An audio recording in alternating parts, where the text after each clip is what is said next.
Merci d'être avec nous sur Al24 News au sommaire de l'actualité de ce mardi 5 novembre.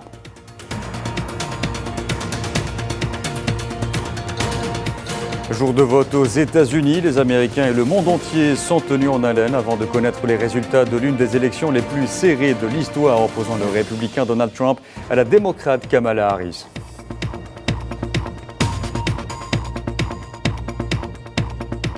L'entité sioniste poursuit son génocide contre les Palestiniens dans la bande de Gaza pour le 396e jour consécutif. Le bilan des victimes depuis le 7 octobre 2023 s'élève à plus de 43 391 martyrs et 102 347 blessés au moment où de nouvelles victimes sont signalées au Liban.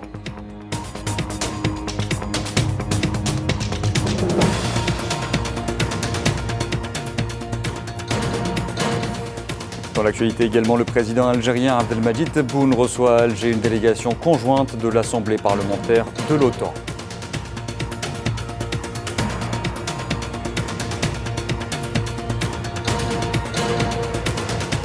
Et au sommaire aussi en Espagne, une semaine après les inondations ayant fait au moins 219 morts, l'inquiétude se déplace en Catalogne. Le gouvernement dévoile un plan d'aide de 10,6 milliards d'euros au profit des victimes.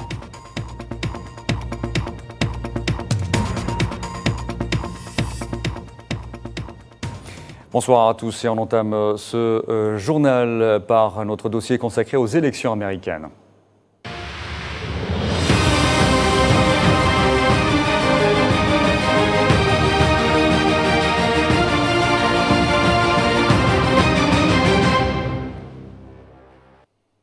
Bonsoir à tous. Donald Trump ou Kamala Harris, c'est la question que le monde entier se pose ce mardi. Des dizaines de millions d'Américains votent en ce 5 novembre pour décider qui du candidat républicain ou de la candidate démocrate entrera à la Maison-Blanche. Une élection sous haute tension et aux enjeux historiques pour les États-Unis et le reste du monde. Et comme vous pouvez le constater, les bureaux de vote sont toujours ouverts. Ils ont ouvert à 6 heures heure locale sur la côte est des États-Unis, soit 11 heures en temps universel.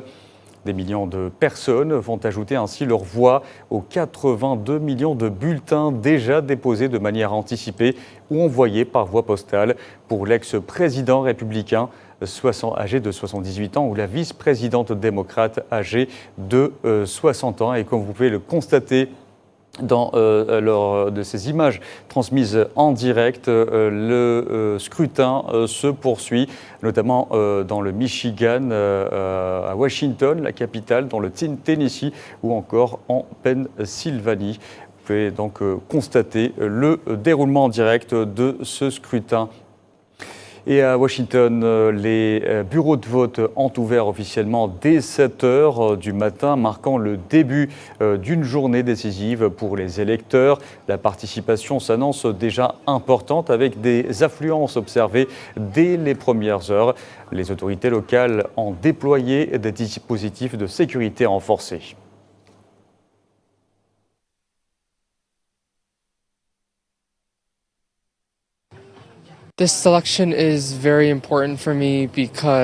Cette élection est très importante pour moi car beaucoup d'États dans ce pays ne veulent pas d'un retour de Donald Trump au pouvoir car il déconstruirait tout ce que nous avons accompli durant les dernières années et je pense que les démocrates, ils ont travaillé dur pour arranger les choses. Le climat est tendu en ce qui me concerne. À chaque fois que je dois voter, je ne peux m'empêcher de ressentir de l'émotion. Il s'agit de l'expression de la démocratie. Je suis une émigrée, je suis arrivée dans ce pays alors que j'étais déjà adulte et je suis devenue citoyenne américaine. Et donc, je veux m'exprimer via ce vote. C'est l'une des raisons qui m'ont poussée à demander la nationalité. Nous verrons qui aura le plus de voix. Personnellement, je vote en faveur de Kamala Harris car sa politique est beaucoup plus en phase avec ce que je pense. Because her policies are much more in line with what I think. Et de longues files d'attente se formaient dès l'ouverture des bureaux de vote dans plusieurs grandes villes américaines, ce qui vient confirmer l'engouement des Américains pour ce scrutin affiché déjà lors des meetings électoraux.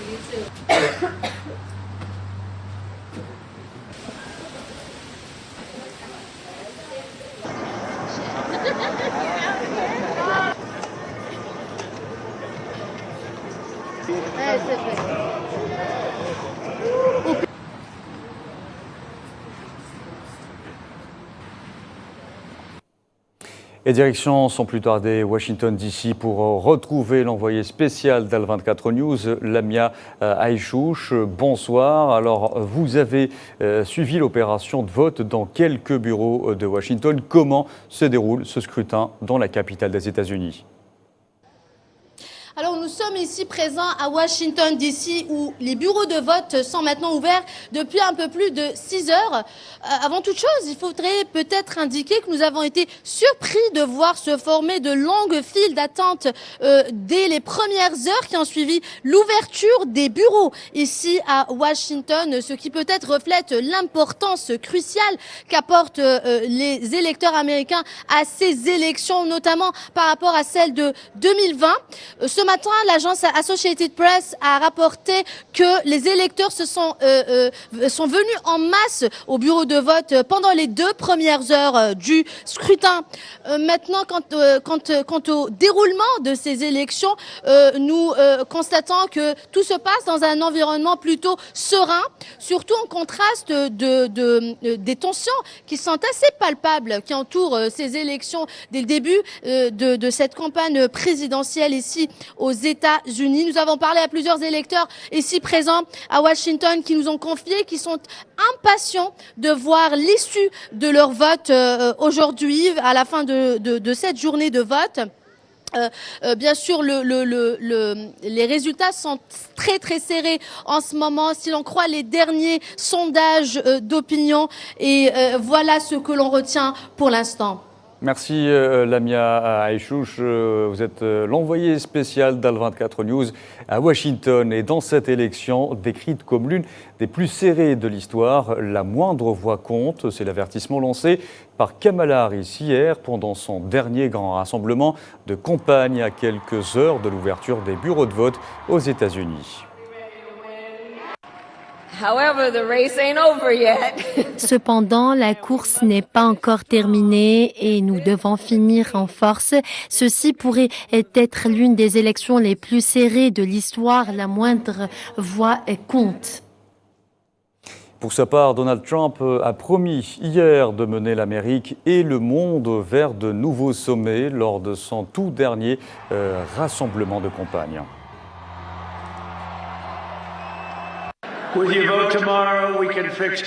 Avec votre vote, nous pourrons résoudre tous les problèmes auxquels notre pays est confronté et mener l'Amérique et le monde vers de nouveaux sommets de gloire. Pensez à cette déclaration comme elle est belle. De nouveaux sommets de gloire, voilà ce qui va se passer. Il faut savoir que le processus électoral aux États-Unis est complexe et unique. Plus qu'un simple vote populaire, l'élection présidentielle repose sur le système des grands électeurs. Les candidats doivent atteindre le seuil de 270 sur 538 grands électeurs pour décrocher la Maison-Blanche. Alors comment fonctionne ce mécanisme et pourquoi certains États jouent un rôle clé? Explication avec Asma Leïd.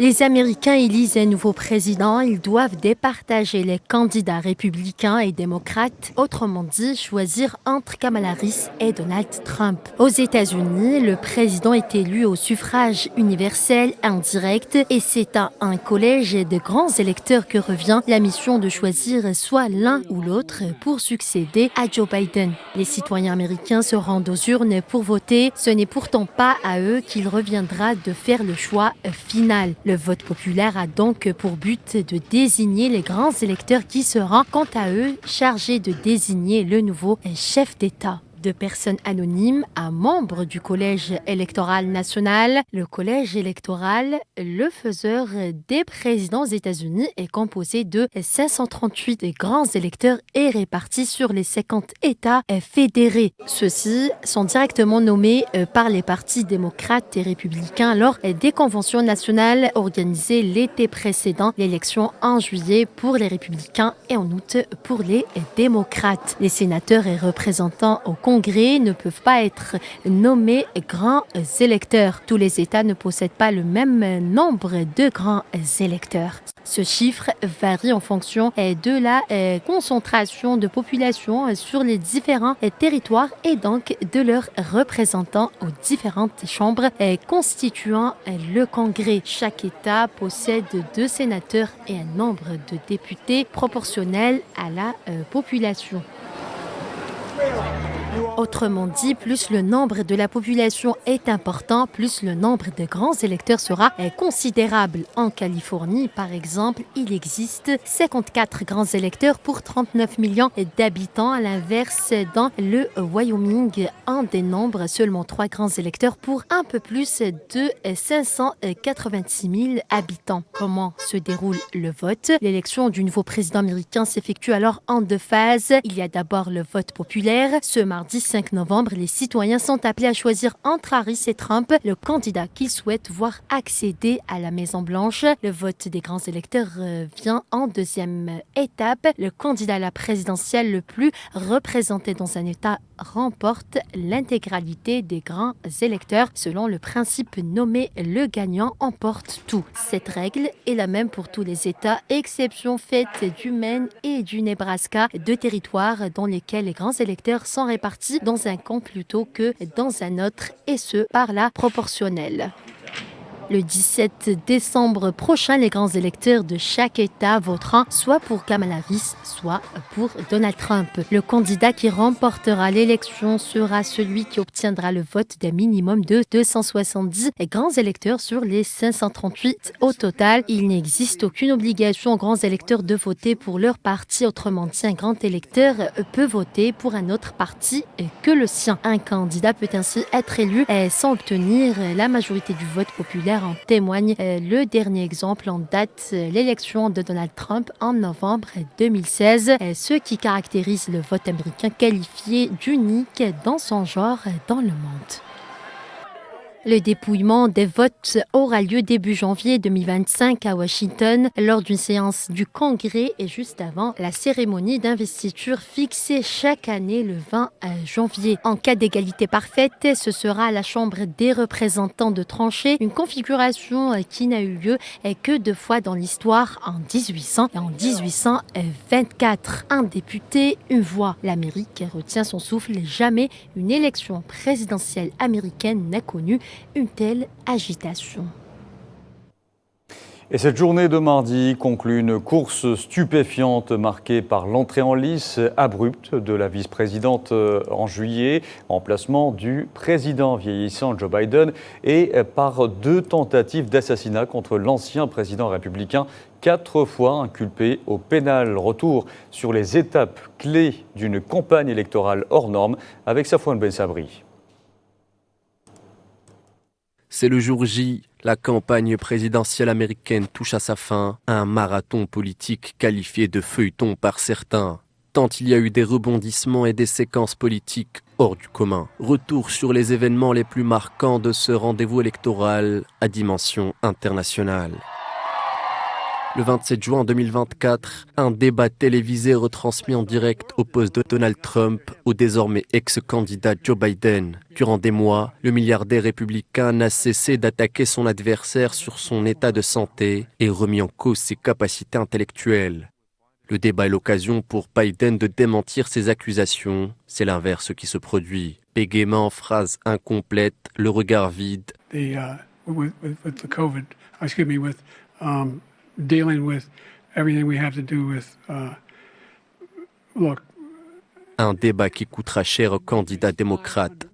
20 jours plus tard, alors que les sondages annoncent une percée de Trump suite au débat, le candidat républicain se fait tirer dessus en plein meeting, ce qui le propulse à la une de tous les médias. Pour beaucoup, l'élection est déjà jouée. Lors de son investiture, Donald Trump fait l'unanimité. C'est loin d'être le cas pour Joe Biden, qui s'en remet à l'évidence le 21 juillet en décidant de se retirer de la course à la Maison-Blanche. Et ce suite à l'appel à jeter l'éponge de plusieurs cadors parmi les démocrates. Le 22 août, après un mois de flottement et de tractation, c'est Kamala Harris qui assure la représentation du camp démocrate. Elle est officiellement investie par le parti. Les sondages ne sont plus aussi mauvais pour le camp démocrate. Kamala Harris arrive à rattraper le retard accumulé par Biden, sans pour autant dépasser Trump. S'ensuit alors le débat entre les deux candidats, une occasion pour la candidate démocrate de réduire l'écart. Harris s'en sort mieux que Biden. The significance of America's role and responsibility. À quelques heures de l'annonce des résultats, le sort de l'Amérique reste incertain, tant la trajectoire pouvant être prise par le pays diffère radicalement selon le vainqueur.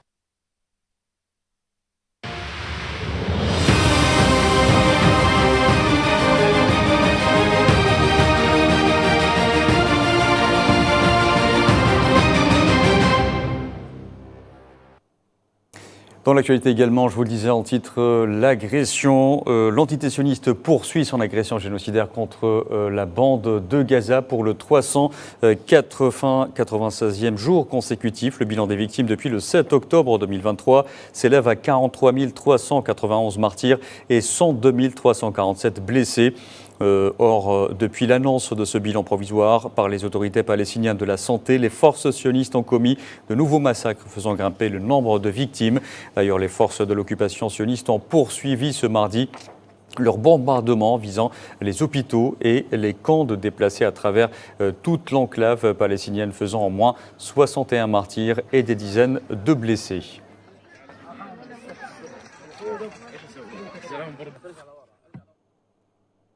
Et la plupart des Palestiniens tombés en martyrs ce mardi ont été victimes des bombardements de l'entité sioniste au nord de la bande de Gaza, soumis à un blocus total.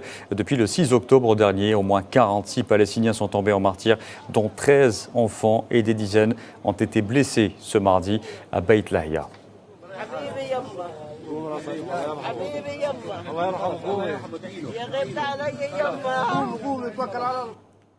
Et je vous en parlais également en titre, l'agression de l'entité sioniste se poursuit également au Liban. Selon le ministère libanais de la Santé, le bilan des victimes de cette agression menée depuis octobre 2023 s'est élevé à 3002 martyrs et 13 492 blessés. Les frappes aériennes des forces sionistes ont fait au moins 16 martyrs et 90 blessés au Liban ces dernières 24 heures.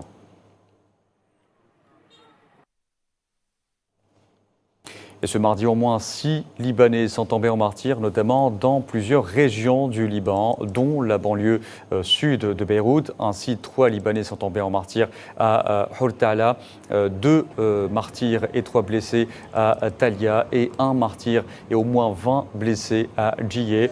Toutes les victimes, tous victimes des bombardements des forces de l'entité sioniste.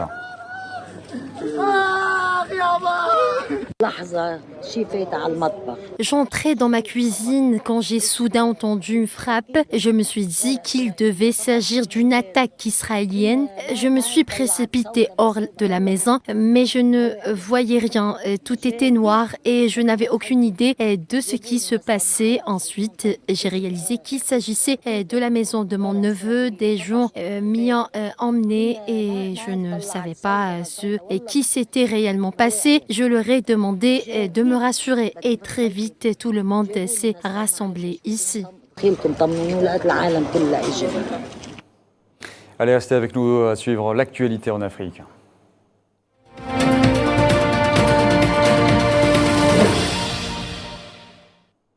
Je vous disais en titre, le président algérien Abdelmadjid Tebboune a reçu ce mardi à Alger une délégation conjointe du groupe spécial pour la Méditerranée et le Moyen-Orient, de la Commission de la démocratie et de la sécurité et de la sous-commission de la résilience et de la sécurité civile qui relève de l'Assemblée parlementaire de l'OTAN.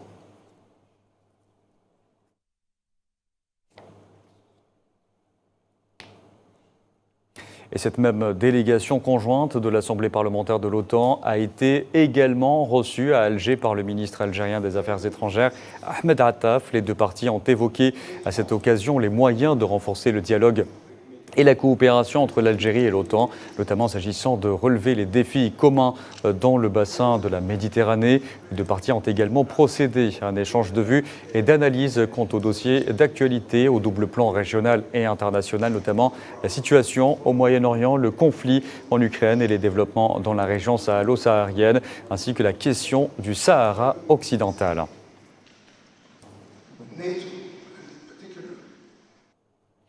Un mois, jour pour jour, du coup d'envoi à Alger de l'African Startup Conference, l'un des événements entrepreneuriaux les plus inspirants du continent africain. Le ministre algérien de l'économie, de la connaissance, des startups et des micro-entreprises, Yacine El Mahdi Walid, a animé un point de presse dans lequel il a notamment souligné que des startups activant dans les technologies de pointe et des solutions numériques seront dévoilées lors de cet événement qui abritera quelques 500 exposants.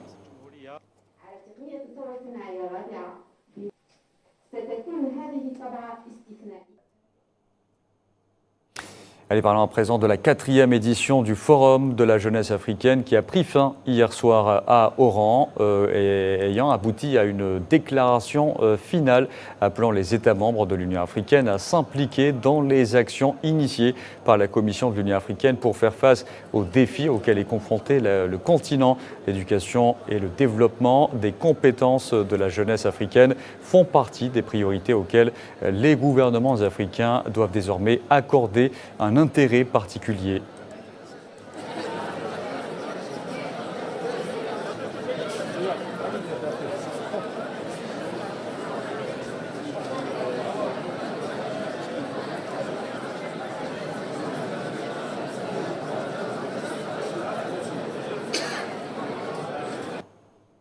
Dans l'actualité aussi, le ministre algérien de l'énergie, Edemil Mohamed Arkab, prend part demain à Rome, en Italie, à la réunion ministérielle du groupe mondial pour l'énergie de fusion, relevant de l'Agence internationale de l'énergie atomique. Cette réunion de haut niveau, qui sera co-présidée par la première ministre italienne Giorgia Meloni et le directeur général de l'AIEA, Rafael Mariano Grossi, verra la participation de nombreux politiques et représentants des pays participants, de savants, de chercheurs et de responsables d'entreprises mondiales spécialisées dans le domaine de l'énergie.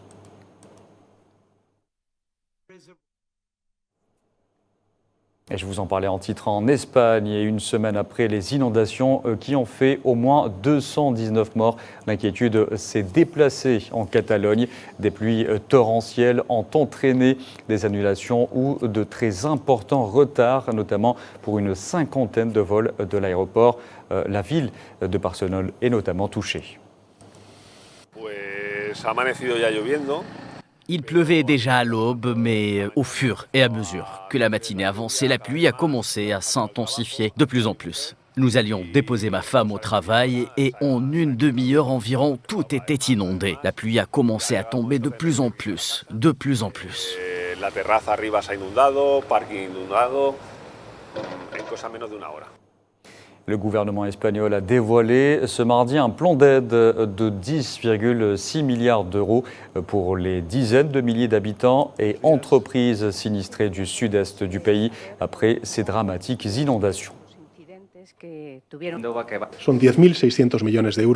Cette première réponse de la première phase de ce plan de réponse immédiate pour la reconstruction et la relance de la communauté de Valence s'élève à 10,6 milliards d'euros. C'est un bon premier pas, un pas agile et ambitieux avec des mesures concrètes et réalistes qui entrent en vigueur maintenant et qui vont aider les gens et les entreprises dans les jours et les semaines à venir.